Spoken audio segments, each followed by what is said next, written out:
Hello everyone, welcome back. Today we're going to be talking about Sterling. Okay, so this is steel case ammunition. This is from a Turkish company called Turac. Okay, and it appears they're trying to become the Tula replacement. Okay, so I'm guessing, we're already a year plus into this Russia-Ukraine war. I'm guessing that the Russians are having by now a hard time getting their Tula shipped out. I had said a while ago they should have probably made efforts to set up shop in some other country, but whatever. So Sterling appears to be trying to, move into that territory, into the territory of the steel case ammunition. Now, first of all, let me say this: really nice box. This little crown thing over here, the lettering is actually like kind of lifted. So if you're a blind person that shoots and you feel this, you'll be able to read the words Sterling and feel the crown over here, and you'll know they have, you'll know that you've got Sterling ammunition here. So this is, it's got like, I guess the equivalent of Braille. So really useful for those of you guys out there that are blind and like to shoot. Okay. Let's talk a little bit about accuracy. Okay, because that was the first thing I wanted to address. I've been working with this for about a week. I was going to call this like an initial impressions, but I did see a problem, primarily that the ammunition is like woefully underpowered. We'll get to that in a minute. So this is probably going to be the review. Okay, so first let's talk about accuracy. I was able to get, like, my best group was like a 3-inch group, right? This group over here at 100 yards. Best group, most of the groups came in at about 5 inches at 100 yards. Occasionally, you'll get your shots to line up so that you get a tighter group. And the reason for this is because there's a nice bit of variance between the different velocities. So occasionally you might pick out a couple of bullets that match up in velocity. They're close enough that you get a tight group. Okay, because I think I shot something like 250 rounds. Some of it was at, a good deal of it was at 100 yards with the AR rifle. I did manage to get, like, on one occasion I got like a 1.5-inch group. But that was a 3-shot group, right, at 1.5 inches. But then, like, I fired another 2 shots, and then it opened up wildly, to like 5 inches. Okay, so if you only take 3 shots out there and call it a day, you might just luck out to get like, 3 cartridges that match up closely enough in the ammunition where you say, hey, this is really accurate ammunition. You gotta shoot at least 6 shots, and you gotta do it a whole bunch of times so that you start seeing a pattern develop. Okay? So the pattern that I started seeing, and this is a more fair representation, the pattern that I started seeing looked more like this. There's actually 3 groups here. If you look at the squares, right, so all these squares, tape measure. So my squares come out to about 5 inches. Then I got some circles here, where some of the circles landed out there. So here I actually got like a 7-inch group. Got 2 shots that came like way down here. But 5 inches seems to be the more common average that you're gonna see out of a 16-inch 9mm AR at 100 yards. Now, one of the things I noticed is that it was shooting low. Okay, I expected it to shoot a little bit higher. I pulled out some Blazer. I threw a couple of shots at 100 yards, and yeah, the Blazer was hitting a little bit higher up here. Initially, this also what I did is, don't just look at this group. When because in that scope over there, I have a chevron. So when I shot the Blazer, I put the chevron underneath the bullseye. When I was shooting the Sterling, the chevron, like the legs of the chevron, were actually on top of the bullseye. So the tip of the chevron was like someplace up here. Okay, so even though I had the legs of the chevron on top of the bullseye, okay, the blazer, which I had the chevron underneath the bullseye, still ended up hitting higher. So it's hitting significantly. You know, the Sterling is hitting significantly lower, right? If I was holding the bullseye at the same place. When I first started, testing this out, I put my chevron at the bottom of the bullseye and then ended up hitting down over here and like knocked the box over. So that's why I ended up putting it up there. So next thing I needed to know is, why is this ammunition hitting so low? Is the velocity slower?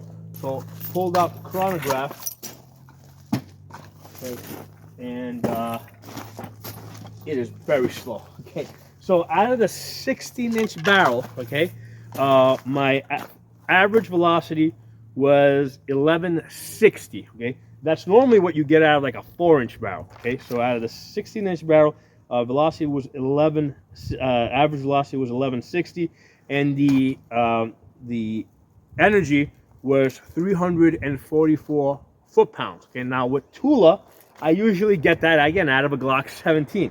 Okay, so when I pulled out the Glock 17, okay, and I shot that through the chronograph, the average velocity was 1001. Okay, basically 1,000 feet per second, 1,001 feet per second, which is extremely low. And then I did the energy calculation. Out of a Glock 17, the energy that's being generated is 256 foot-pounds of energy. This ammunition has the energy of pretty much a 38 special.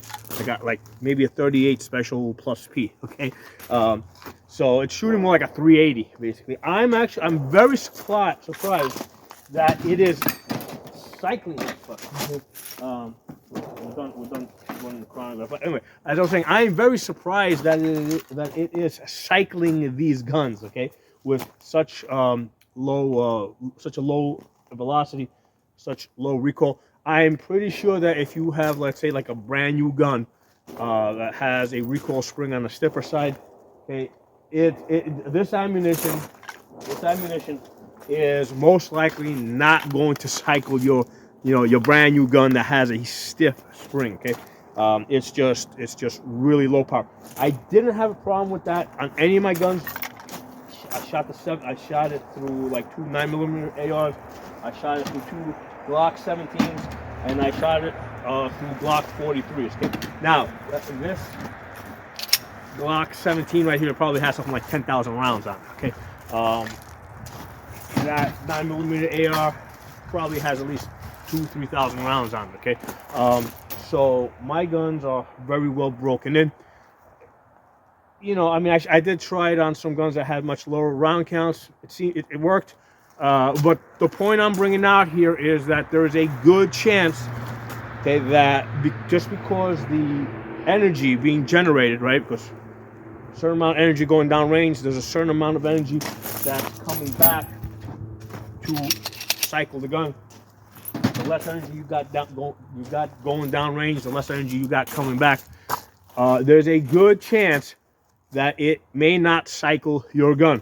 So I definitely recommend it before you buy, 2,000 rounds of this stuff. See if you can get yourself like 1 or 2 boxes to test it out. Okay, now I did manage to get a really good price. I bought 2,000 rounds from Global Ordnance. With shipping and taxes, 2,000 rounds came out to like $500, okay, which works out to about $12 a box. So the price is right. It works, so if it runs your guns, it runs your guns, okay. But I'm very disappointed with the low energy, okay. Tula, on the other hand, okay, out of a Glock 17, this gets about 350 foot-pounds of energy. Okay, so even for 9mm, the Tula tends to come in at the higher end for like the standard range ammunition. So out of the rifle, right, I get 450 foot-pounds of energy, with Tula, okay, in a 16-inch barrel. Whereas with the Sterling, I got 350. 350 foot-pounds. So it's 100 foot-pounds of difference in the 16-inch barrel, you know, from between Tula and Sterling. Sterling being 100 foot-pounds less. And the handgun, same deal. It has the Glock 17. With Tula, I usually get about 350 foot-pounds. This one came out to 255. So Sterling got 255 foot-pounds out of the Glock 17. So I think that's a difference of like 95 foot-pounds. So it is very underpowered, which kind of disappointing because I was hoping that, you know, we would have a Tula replacement. I'm hoping that they see the video and they fix this right before they really get a bad reputation of not cycling guns. Okay, it's pretty early on in the game, I think, for them that they can fix this problem now, and maybe send me 2,000 rounds to replace the garbage that they sent me that, you know, is underpowered. Yeah, you know, I mean, not that I think they will, but it would be nice if they replaced my ammunition. Yeah, there's no reason for this stuff to be so underpowered, especially given that, hey, there's a nice big fat opening in the market with Tula gone that these guys can just like jump right into. Okay, so why screw up the opportunity, right? Why not do it right and jump into the hole that's been created by this, by this BS that's going on between Russia and Ukraine and the Democrats, okay? Which the Democrats pretty much instigated in the first place. But anyway, it's a whole other video. Now, let's talk about the cartridge itself. Let me open up this box.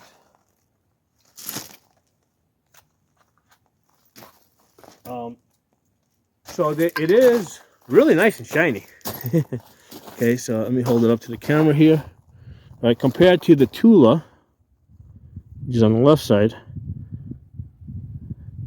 it's the Sterling on the right side is smoother.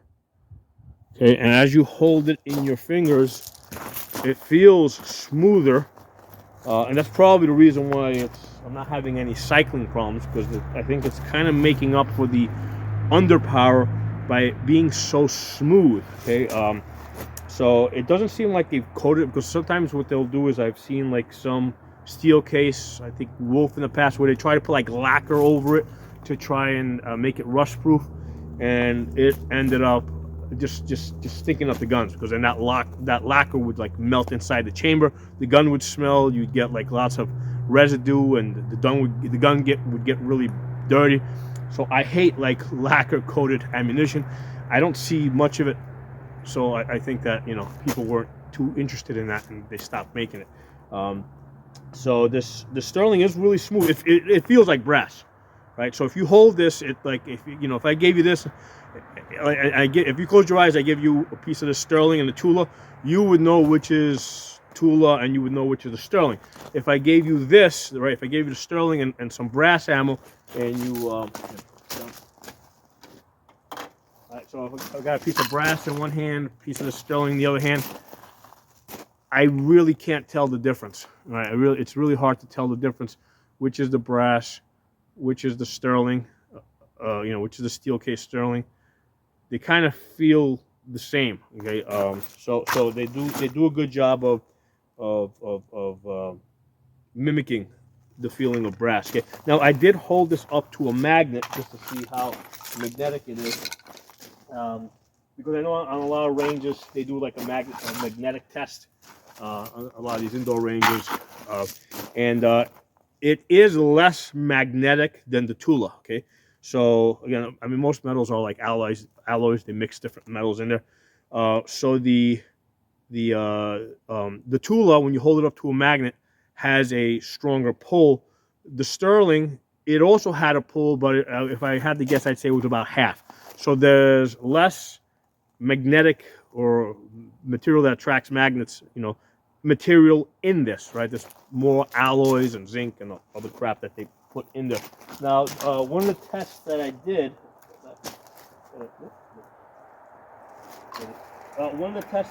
is I took some this Sterling ammo. This was about 3 days ago, and I actually put in this dish and I filled it up with water. Okay, and I let it soak, and I shot it. So it's got a good water seal, right? So even after this thing's been soaked in water for a while, it will still work, even though they don't have a clear, an obvious water seal marking in the back, right? So even though I dunked it, I filled this tray up with water, it still works. And what I did is I've left this out for 3 days. Right, so this ammunition here in this dish, pull out 2 of them. It was dunked in water and then left outdoors for 3 days.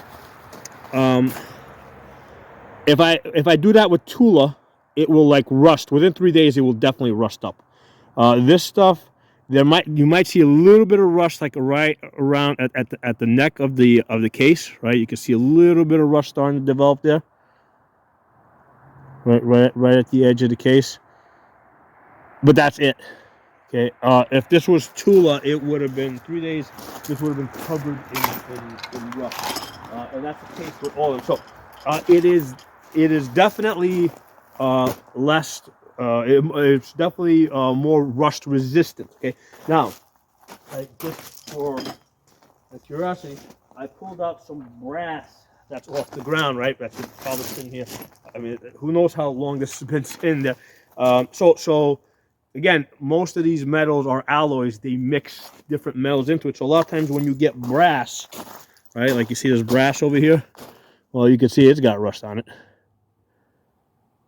Okay, and what I did is I couldn't even read the name, so I actually scraped it on a rock over here, and it's from a SIG. So that's usually not cheap ammunition. So you can see how this brass over here has rusted up. So even brass will rust because again they mix different stuff in there. So this over here, this is a 5.5. Actually, what is it? 5.56 223. Again, and this one's from Remington. Oops, get you back into focus. That one's from Remington, and you can see that's got some rust spots on it. And initially, I was thinking maybe it's just the outside, maybe it's just picked up rust from other things, but no, it's even got rust on the inside. So the point I'm bringing out here is that don't think that all brass is like 100% rust proof, because they mix different metals together, right? So it's a question of how much brass is there. Well, brass, you know, I think it's tin and bronze. No, whatever. It's not pure brass. It's obviously a mixture, because otherwise it wouldn't be rusting like that. I was thinking of bronze, which is tin and brass. But anyway, forget about it. I'm not a metallurgist, okay? But clearly you can see from those two cases there that brass will also rust, because again they try to, you know, cases, they try to make them out of the cheapest crap they can possibly make it. Okay, so let's do this. I've got this ammunition that's been sitting, that I had soaked in water, and then I've had it outdoors for 3 days. Let's load up a mag and see how it shoots. I've already done this earlier, and I know it was shooting fine, but since I got you guys here, let's shoot it.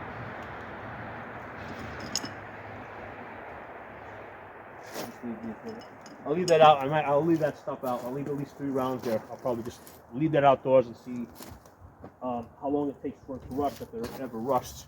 Maybe I'll do an updated video. Let's do a 4th one. There you go. We got 4 and 4. So I'm going to leave 4 rounds here. I'm going to put this off to the side, kind of forget about it.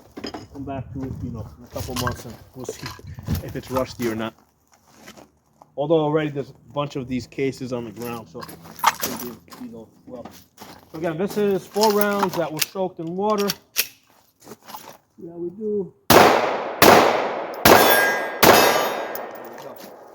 So it works fine, even though it was soaked in water. So it's you know, it doesn't have an obvious water seal, but it keeps the water out. Okay. So my main problem with this ammunition is just underpowered. Okay. There's no reason for it to be getting 255 foot-pounds of energy out of a Glock 17. You know, and there's no reason for it to be getting 350 foot-pounds of energy out of the 16-inch barrel. Okay? There's no reason for this stuff to be underpowered the way it is. Okay, so I hope Turac gets this message, and fixes this, okay? You know, because eventually somebody else is going to move in and fix it for them, okay? Some other competition will come along. Other recommendation I would make is Turac. Rather than calling this brand Sterling, I would recommend they just go with Turac, right? Just go with the Turac name. Call it Turac steel case, because that sounds a lot closer to Tula. And here's the thing, they're not gonna, people that only buy brass ammo are probably not gonna jump over to this thing so quickly. So it's not like you're gonna call it Sterling and then people that normally buy brass ammo are like, oh, we're gonna buy this stuff because it's got like a fancy American-like name. That's not the way it's gonna work. What's more likely to happen is the hundreds of thousands of people that have been buying Tula for the last decade plus, if they see Turac, they might be, hey, this sounds a lot like Tula, let's try it out. But if they try it out and their guns don't cycle because they're underpowered, they're not going to be happy. So they need to fix the velocity problem, right? The energy problem, and then they can also address the name issue. Okay, so I hope you guys enjoyed this video. I know that a few people have asked me about this Sterling Turac ammunition. So yeah, I wanted to get this video out as fast as I could after I kind of satisfied myself with, you know, running into the chronograph. I know what the deal with this stuff is. So this way, you know, if you're buying it, if you got a finicky gun, it's probably not going to work with this stuff. Okay, so thanks for watching. I'll talk to you all soon.